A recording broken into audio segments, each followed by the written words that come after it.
Tuan Yang di-Pertua, saya juga menerima baik peruntukan jalinan jendela yang berjumlah 830 juta.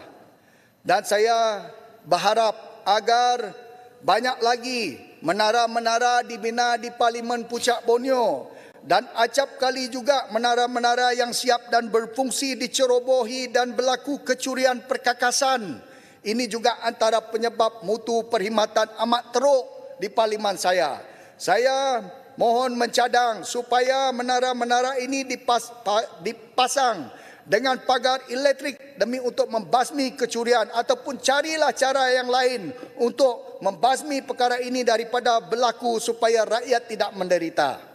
Saya juga amat berterima kasih kerana peruntukan pendidikan yang begitu besar. Saya berharap agar tandas-tandas sekolah di SMK Tun Razak, SMK Tarat, SMK Siburan, SMK Pedawan, SMK Paku, SMK Lake dan SMK Penrisen nombor 1 supaya tandas-tandas mereka ditambah ataupun dibina baru ataupun dibaik pulih.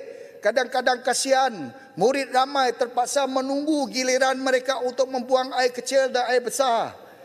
Saya juga ingin melihat sekolah daif di Parlimen Puncak Borneo diperbaiki dengan segera. Dan saya juga memohon SMK Puncak Borneo yang telah diluluskan dilaksanakan pembinaan dengan segera. Saya juga memohon supaya SMK Serumbu dan juga SK Perokeru diluluskan demi untuk membantu rakyat di Puncak Borneo untuk mendapat akses pendidikan. Saya juga merayu kepada kerajaan melalui Kementerian Pembangunan Desa dan Wilayah. Saya amat kecewa apabila mendengar kabar bahawa pelajar Bumiputera Bukan Islam tidak diberi keutamaan dalam program penajaan pendidikan MARA. Ramai dari pelajar-pelajar yang mendapat itu pelajar yang beragama Islam. Saya tidak mahu memperpolitikkan perkara ini, tetapi natijahnya ini perkara yang berlaku. Ini yang saya terima daripada kawasan. Maka dengan itu saya ingin perincian data itu dikongsikan dalam Parlimen yang mulia ini supaya kita tahu berapa anak-anak Bumiputera Bukan Islam yang ditaja oleh MARA supaya mereka boleh mendapat pendidikan yang tinggi dan mendapat akses yang baik. Saya juga menggesa kerajaan Madani ini supaya berlaku adil kepada pelajar-pelajar bangsa lain.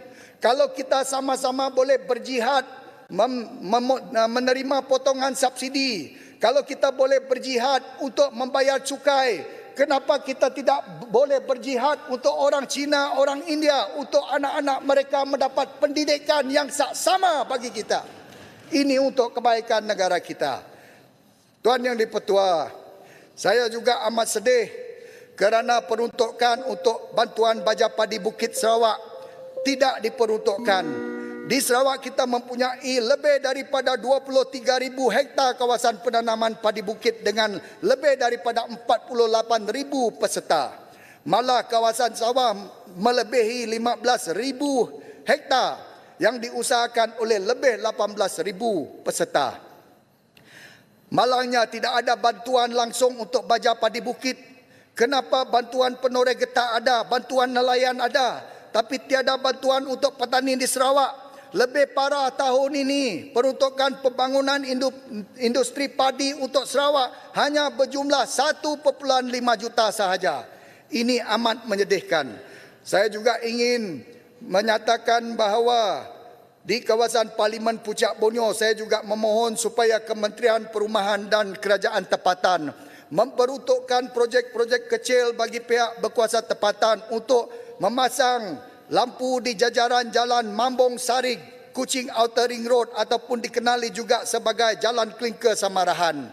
Saya juga memohon supaya kawasan Peng Bukap disediakan dengan pusat penjajah hasil hutan dan pertanian supaya ia lebih selesa kepada peniaga dan juga pengunjung. Dan saya juga ingin kongsikan Yang Berhormat, satu lagi yang di-Pertua, saya nak habis dan landing. Dan saya juga ingin memberitahu supaya Kementerian Kesihatan melihat kepada kebajikan doktor yang datang ke Sarawak yang bertugas daripada Semenanjung ke Sabah dan Sarawak. Bayangkan doktor yang belajar tinggi bertahun-tahun ini bila bertugas duduk di kuartus macam reban ayam. Kasihan mereka ini. Sebab itulah mereka ini amat terdesak, amat stres apabila bekerja. Sudahlah, lambakan tugas di hospital banyak. Keadaan duduk tidak selesa. Jadi Kementerian Kesihatan patut membantu mereka.